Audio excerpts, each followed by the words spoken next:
Yeah, so we'll turn our focus now from the recognition of the light of being to the embodiment of the light of being.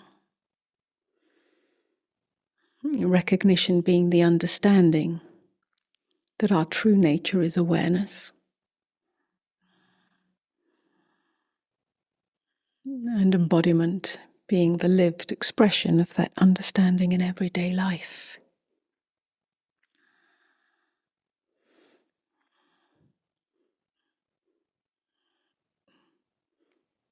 When I say understanding, I don't mean just a mental understanding, although it also includes that.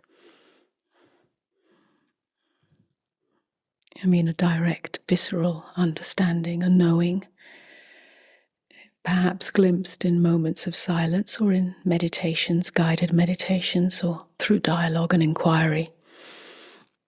But then there's always the question of how can I live this in everyday life?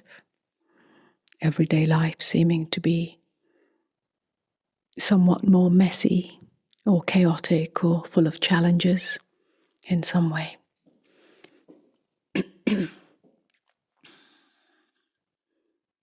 And so first of all, we have to be clear that embodiment doesn't mean that we have to be perfect or even peaceful all the time.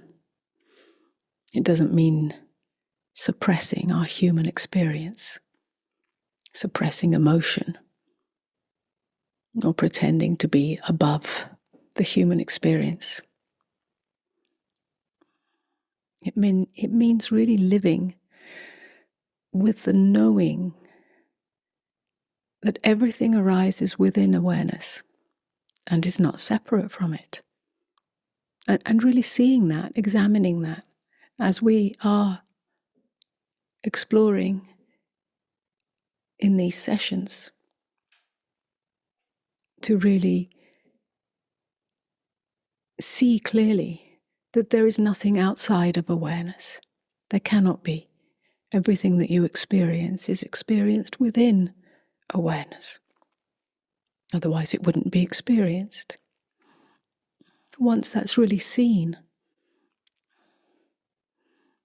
then you can live with that seeing, or live from that seeing. It means you can meet life with openness, with curiosity, rather than fear and control.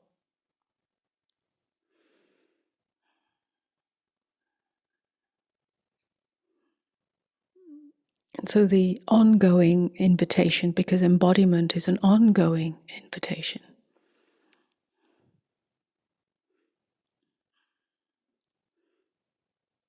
is to remember or continue the recognition that awareness is always present, even in the midst of difficulty, even in the midst of relationships, even in the midst of work.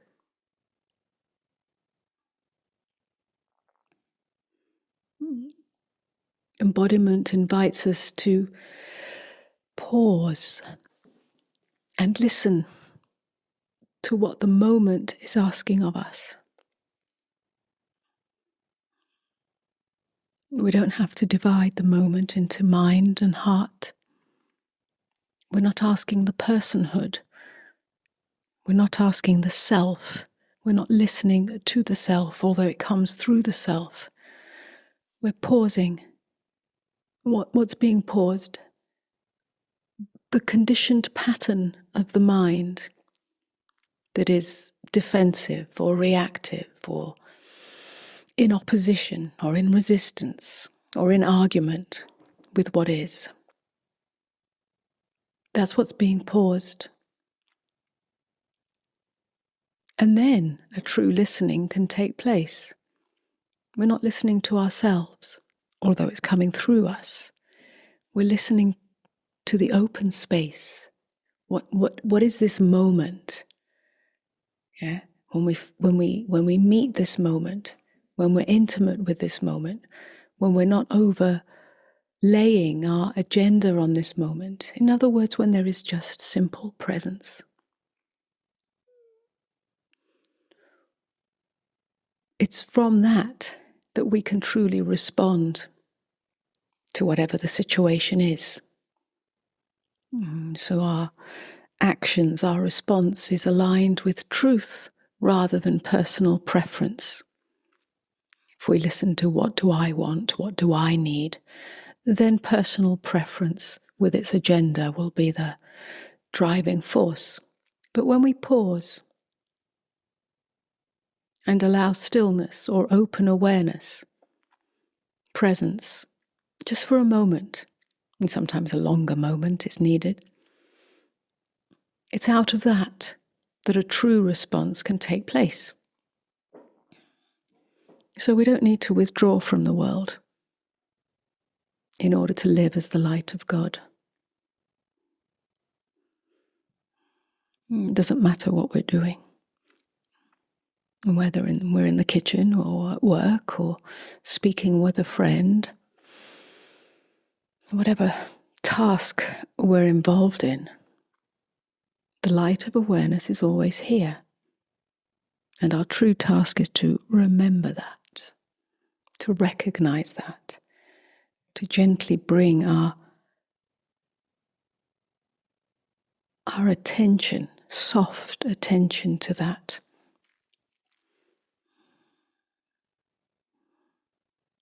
And we touched on this in some of the dialogues in the previous session, which is that it's not necessarily a constant recognition. There'll be, for a while, or maybe always, I don't know how it is going to be for you, a kind of remembering and forgetting. Sometimes you will get caught up in your old patterns, and sometimes you won't. And what's important here is that you don't overlay that with a self-judgment, because that simply adds another layer to the matrix of self. Let it be so. This is how it is. Deeply accept that. And gently return to presence. Gently return to the remembrance of the open field within which this reaction is taking place. Because even a reaction, even resistance, even a trigger, or where is that taking place? It's not outside of awareness, it's taking place within awareness. It's taking place within the open field of being, surely. So if you gently remember that, recognize that, each seeming moving away from and return strengthens and deepens your trust in that which is always here as the open field of being. This is an important part of the embodiment journey, one that is often overlooked because there's some expectation that if I get it, if I've had a glimpse of it, if I totally understand it, if I totally recognize it, then somehow I'll be catapulted into some perfect state. And this is not so. Whatever perfect, pristine recognition there is, still has to filter into the everyday human experience. There's no avoiding that. And then there's an embodiment. Then it starts to mature through your everyday life.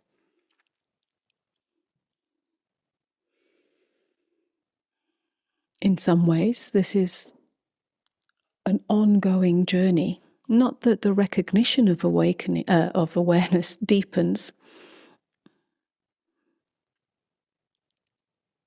but that life itself is ever changing. There are different experiences. You go through transitions in life as you move through different stages of life. There are new experiences.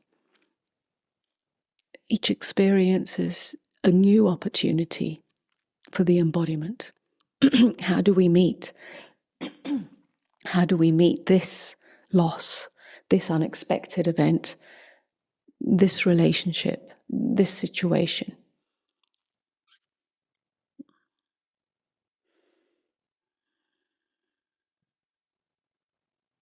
So everything is an invitation to this embodiment. Joy, sorrow, uncertainty, love, all of it. Everything can be met with curiosity and compassion. Compassion is really an allowing. The wide open heart that doesn't reject anything. Even this, because it is. So this is a doorway to a deeper understanding and a living from that understanding.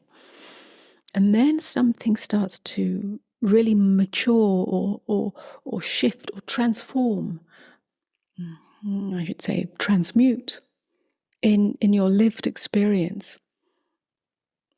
Primarily relationships change. Why do they change? Because we become less defensive. We speak more honestly. We listen more deeply. Our security isn't dependent on another or on any external circumstance. We don't need to uphold a sense of ourselves as perfect or good enough or lovable enough. Therefore, we don't put up a persona within any relationship, whether it's an intimate relationship or a work relationship. And so within that, love begins to flow more freely. When we're not defending a separate self, when we're not justifying a separate self. Love moves freely from that openness. Love is simply the movement of openness.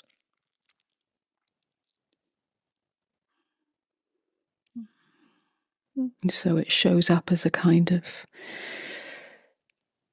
kindness, generosity, the generosity to listen.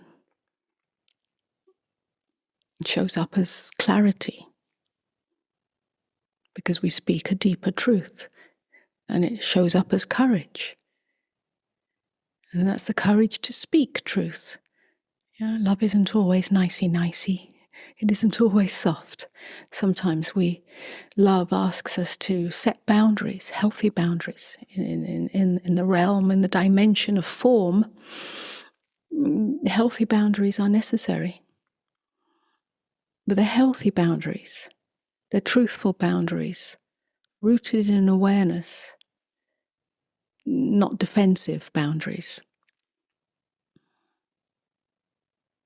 So this changes how we relate to everything.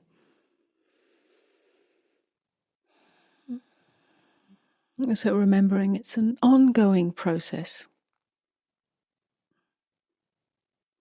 The idea of a final destination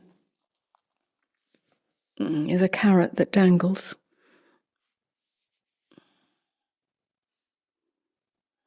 Not a very valuable one. One that perpetuates the myth of a perfect person or a perfect life. So life is continually offering us new challenges, new opportunities in order to deepen and mature and ripen the embodiment. It's not about improving the self.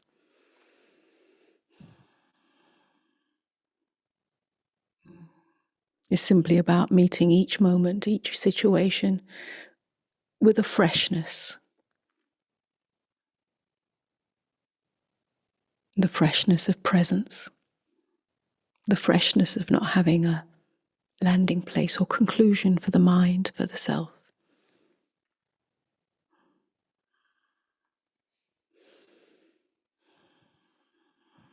If you're committed to this, if your deepest longing is for this, if your primary relationship, your primary love affair is with the light of God's being and the knowing of that,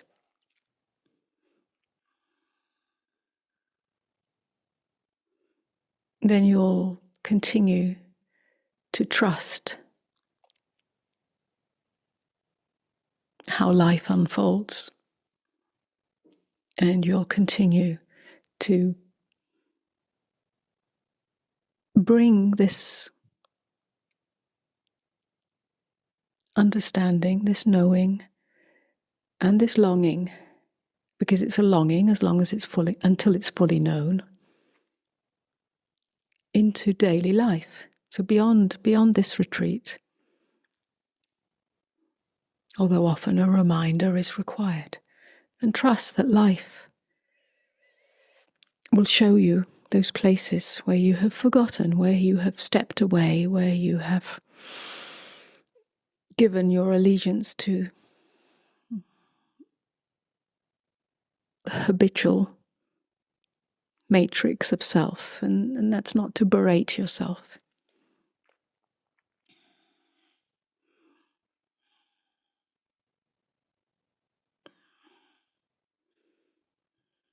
To simply allow the light of awareness to be an ongoing, quiet, steady presence that moves through you and softens you so that you remain open, not as an effort, not as a trying, but as a quiet remembrance.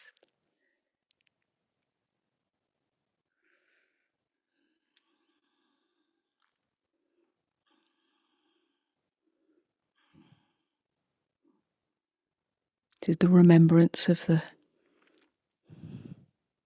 Christ light of consciousness, which is within each of us, shining through every moment, through every breath, and through every step you take. So even the darkest moments, the darkest landscapes, as you move through those with a gentle presence, the light will reveal itself in that.